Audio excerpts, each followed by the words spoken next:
Good morning and thank you for joining us. Let's start today's technical analysis with the dollar-yen pair and the recent events stirring the markets. Greg? The dollar-yen pair has fallen 0.2% in the last session. The stochastic RSI has plunged into the neutral area. Bitcoin has fallen 0.9% in the last session. The CCI moved into the neutral area.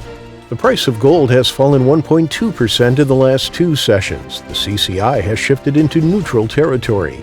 The price of crude oil has lost 2.2% in the last session. The highs-lows indicator has collapsed into the negative zone. Thank you for sharing with us. Now let's hear from our news department.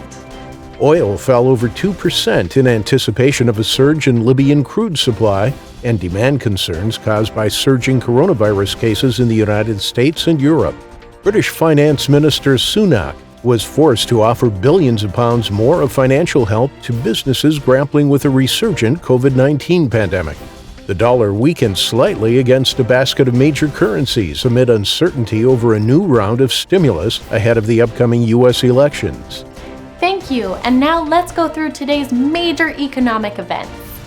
The UK nationwide HPI will be released at 700 GMT, the German business expectations at 900 GMT, the German to Business Climate Index at 900 GMT, the U.S. Chicago Fed National Activity at 1230 GMT, the U.S. new home sales at 1400 GMT, and the U.S. Dallas Fed Manufacturing Business Index at 1430 GMT. We hope that you've enjoyed today's market outlook. On behalf of all of us here, we wish you a productive trading day.